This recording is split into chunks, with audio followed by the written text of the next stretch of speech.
मेरा नाम शुभम है। मैं 9 साल का हूँ। मेरी सौतेली माँ का नाम डाली है, जो 24 साल की है, लेकिन वो बहुत खूबसूरत है।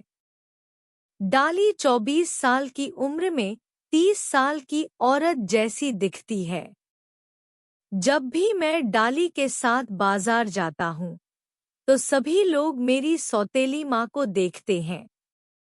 मेरी सौतेली माँ मेरी सभी ज़रूरतों को पूरा करती है। मैं भी उनकी हर बात मानता हूँ, क्योंकि मेरी अपनी माँ का देहांत तब हो गया था जब मैं 8 साल का था। मेरे पिताजी, जिनका नाम दिनेश है, ने दूसरी शादी कर ली। मेरे पिताजी मेरी पहली माँ शीला से बहुत प्यार करते थे, लेकिन मेरी परवरिश की वजह से उन्हें दूसरी शादी करनी पड़ी, जो उन्हें बिल्कुल पसंद नहीं थी क्योंकि पिताजी को हमेशा काम के लिए बाहर जाना पड़ता था और मैं घर पर अकेला रह जाता था। शादी के बाद मेरी सौतेली माँ मुझे अपने पास रखती हैं और पिताजी अपने बिजनेस में व्यस्त रहते हैं। मेरी सौतेली माँ को अभी तक कोई बच्चा नहीं है, इसीलिए वो मेरा पूरा ख्याल रखती हैं। हमारा घर दिल्ली के एक पॉश इलाके में है। घर थोड़ा बड़ा है, इसलिए मेरी सौतेली माँ घर की जिम्मेदारी संभालते संभालते बहुत परेशान हो जाती हैं और उन्हें मुझे भी संभालना पड़ता है क्योंकि मैं अभी छोटा हूँ। उन्होंने मेरे पिताजी से कहा कि मुझे बहुत सारी परेशानियां हैं। मैं अपने बेटे का अच्छे से ख्याल नहीं रख पा रही हूँ। मेरे पिताजी ने कहा ठीक है, घर पर एक नौकर रख लो जो दिन रात घर का सारा काम करेगा और तुम दोनों की मदद भी करेगा। मम्मी ने कहा ठीक है। अगले ही दिन मम्मी ने एक नौकर रख लिया जिसका नाम मोहित था। मोहित करीब 24 या 25 साल का रहा होगा। मोहित गांव का लड़का था और देखने में बहुत हट्टा कट्टा दिखता था। हमारे नौकर मोहित ने पहले दिन से ही पूरे घर का ध्यान रखा। घर का सारा काम करने के बाद वो मेरी सौतेली माँ और मेरे साथ बैठकर बातें करता। मोहित देखने में बहुत सुंदर था।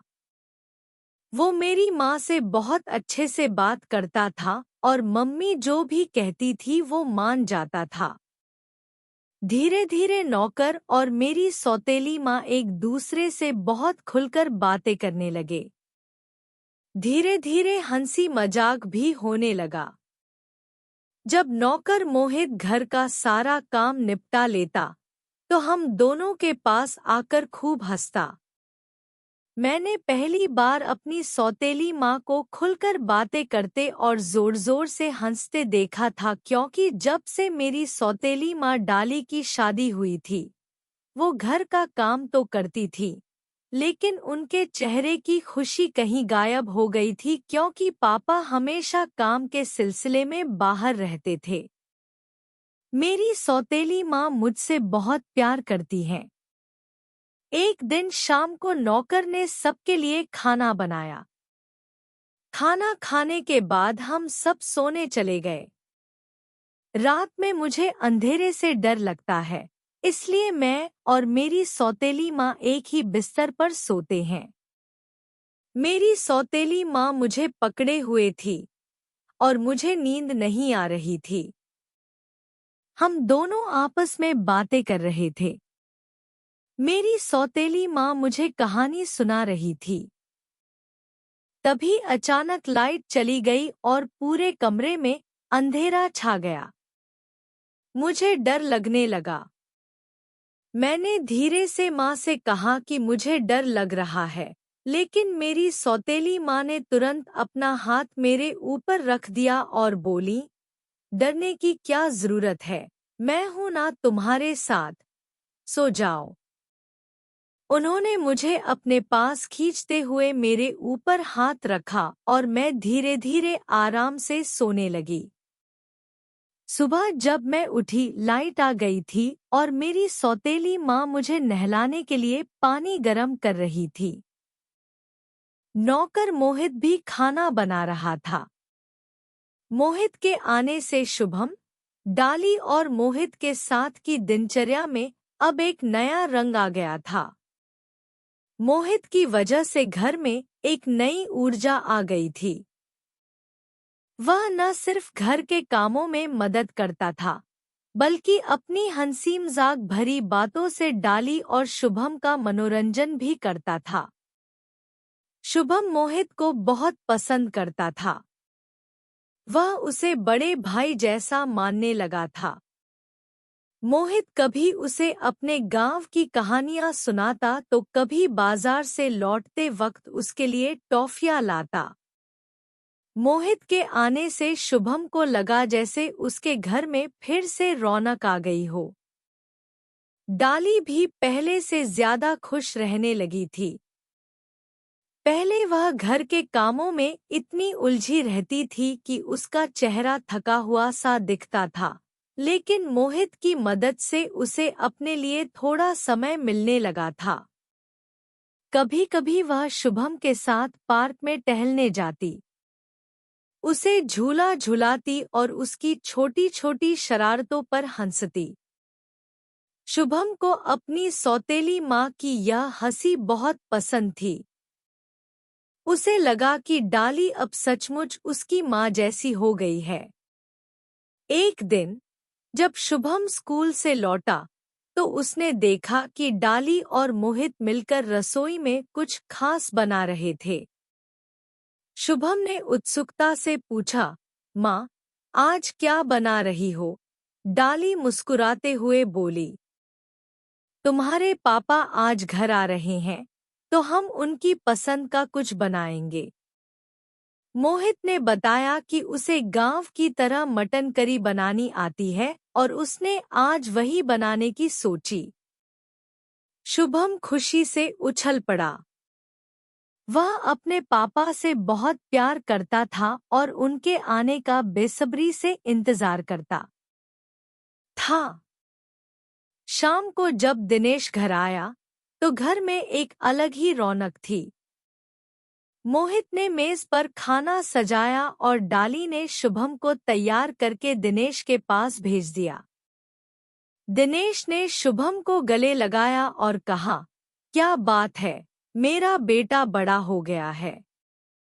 फिर उसने डाली की तारीफ की कि घर कितना सजा हुआ लग रहा है। सब लोग खाने की मेज पर साथ बैठे। मोहित भी कुछ देर उनके साथ रहा। दिनेश ने मोहित की मेहनत की सराहना की और कहा, तुमने वाकई घर का बहुत ध्यान रखा है। मोहित को उस रात बहुत अच्छा लगा। काफी दिनों बाद पूरा परिवार एक साथ था। खाना खाने के बाद दिनेश ने शुभम को गोद में बिठाया और स्कूल के बारे में पूछा। डाली और मोहित रसोई में बर्तन समेट रहे थे और उनके हंसी मजाक की आवाजें आ रही थी। शुभम ने देखा कि उसके पिता भी आज काफी खुश दिख रहे थे, लेकिन जैसे जैसे दिन बीतते गए, शुभम को कुछ अजीब सा लगने लगा। मोहित और डाली के बीच नजदीकियां बढ़ती जा रही थी। वे अब पहले से ज्यादा समय एक साथ बिताने लगे थे। एक दिन जब शुभम स्कूल से जल्दी लौटा तो उसने देखा कि डाली और मोहित बैठक में बैठकर चाय पी रहे थे और गहरी बातचीत में डूबे हुए थे। डाली की हंसी वैसी ही थी जैसी वह पहले मोहित के साथ हंसती थी, लेकिन इस बार शुभम को कुछ खटक गया। उसे समझ नहीं आया कि वह क्या है, लेकिन उसे थोड़ा अजीब सा लगा। उस रात जब शुभम और डाली एक साथ सो रहे थे, शुभम ने धीरे से पूछा, माँ, आपको मोहित भैया इतने पसंद क्यों हैं? डाली एक पल के लिए चुप हो गई। फिर उसने शुभम के माथे पर हाथ फेरा और कहा, वह बस एक अच्छे इंसान है। शुभम, उन्होंने हमारे घर का और तुम्हारा भी बहुत ख्याल रखा है। वह तुमसे बहुत प्यार करते हैं। शुभम को जवाब तो मिल गया, लेकिन उसके मन में अभी भी कुछ सवाल उठ रहे थे। अगले दिन जब दिनेश फिर से अपने बिजनेस टूर पर गया, तो शुभम ने देखा कि मोहित और डाली फिर से पहले की तरह हंसी मजाक में लगे हुए थे। शुभम अपनी सौतेली माँ से बहुत प्यार करता था और वह नहीं चाहता था कि कुछ गलत हो, लेकिन वह इतना छोटा था कि उसे समझ नहीं आ रहा था कि यह सब क्या है। क्या था?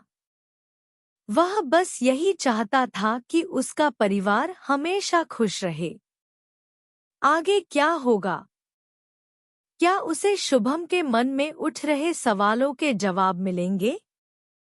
क्या डाली और मोहित की नजदीकियां कुछ और थीं, या सिर्फ एक मासूम दोस्ती थी? और क्या दिनेश को कभी इस बात का एहसास होगा? शुभम के मन में एक अजीब सी बेचैनी थी। वह 9 साल का था, लेकिन उसका दिल छोटी छोटी बातों को भी महसूस कर लेता था। वह डाली और मोहित के बीच बढ़ती नजदीकियों को समझ नहीं पा रहा था। वह अपनी सौतेली माँ से बहुत प्यार करता था और मोहित को बड़ा भाई भी मानता था, लेकिन फिर भी उसे कुछ गलत होने का डर था। वह अपने परिवार में कोई दरार नहीं चाहता था। एक दिन दोपहर में जब शुभम स्कूल से लौटा, तो उसने देखा कि मोहित और डाली बगीचे में बैठे बातें कर रहे थे। मोहित कुछ मजेदार कह रहा था और डाली जोर जोर से हंस रही थी। शुभम चुपके से पास गया और उनकी बातें सुनने लगा। मोहित कह रहा था, भाभी, गांव में हम ऐसे ही हंसी मजाक करते थे। वहां सब एक दूसरे का ख्याल रखते हैं।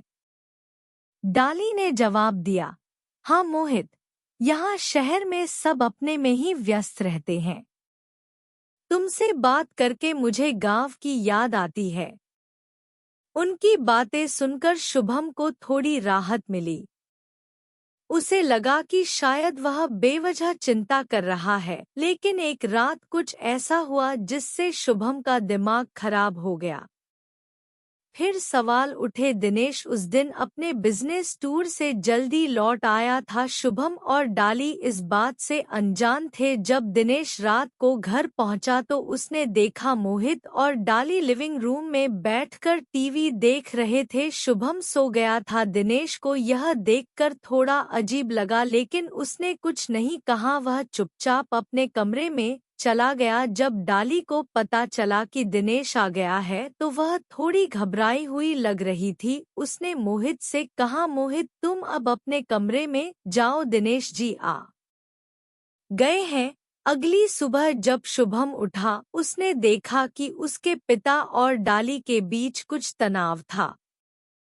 दिनेश ने नाश्ते की मेज पर ज्यादा बात नहीं की और जल्दी से अपने काम पर चला गया। शुभम ने डाली से पूछा कि माँ को क्या हुआ, आज वह चुप क्यों है? डाली ने हंसकर टालने की कोशिश की और कहा, कुछ नहीं बेटा, वह काम के कारण थक गया होगा, तुम स्कूल के लिए तैयार हो जाओ। लेकिन शुभम नहीं माना। उसने सोचा कि वह अपने पिता से बात करेगा। उस दिन शाम को जब दिनेश घर लौटा तो शुभम उसके पास गया और धीरे से बोला, पिताजी, क्या आप माँ से नाराज हैं? दिनेश ने शुभम को गले लगाया और कहा, नहीं बेटा, मैं नाराज नहीं हूँ, बस थोड़ा काम का दबाव है, चिंता मत करो। लेकिन शुभम ने अपने पिता की आंखों में कुछ अनकहा देखा। कुछ दिनों के बाद दिनेश ने डाली से अकेले में बात की।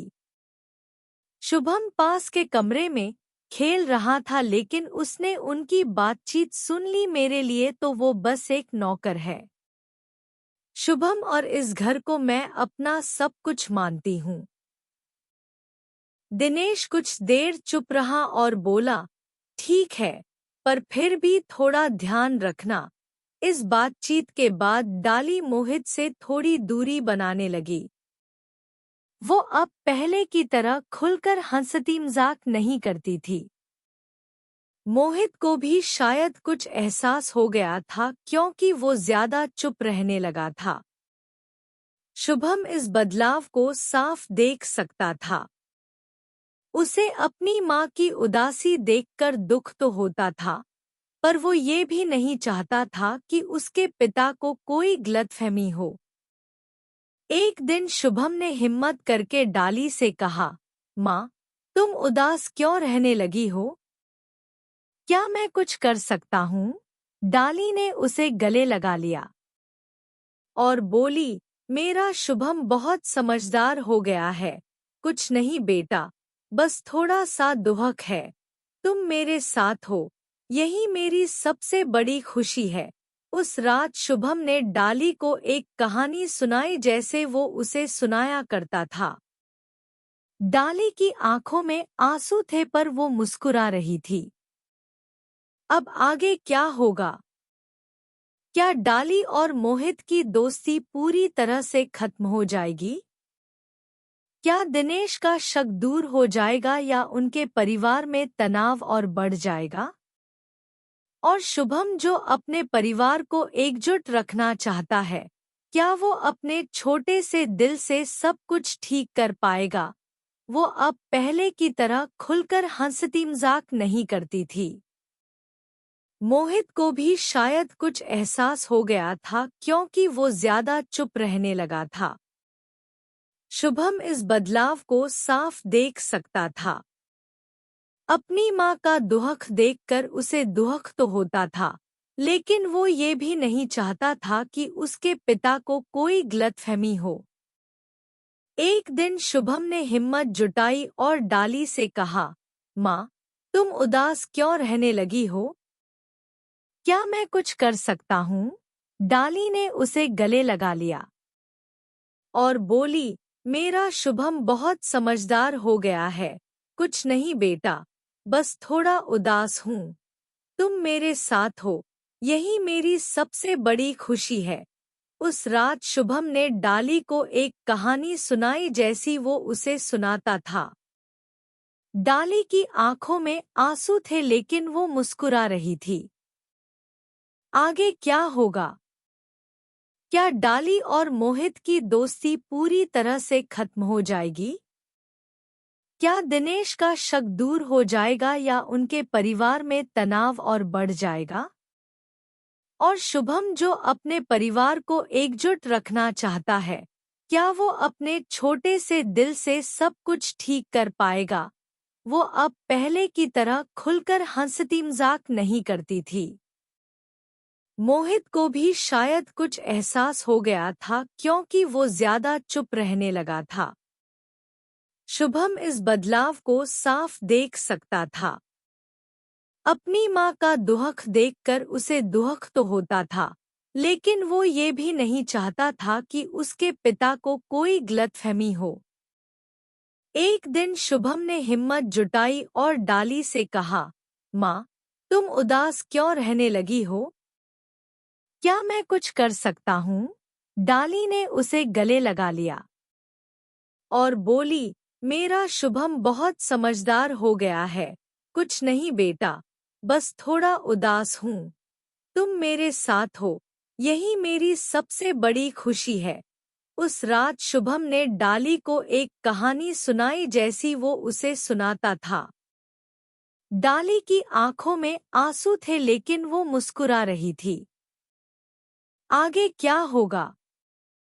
क्या डाली और मोहित की दोस्ती पूरी तरह से खत्म हो जाएगी? क्या दिनेश का शक दूर हो जाएगा या उनके परिवार में तनाव और बढ़ जाएगा? और शुभम जो अपने परिवार को एकजुट रखना चाहता है, क्या वो अपने छोटे से दिल से सब कुछ ठीक कर पाएगा?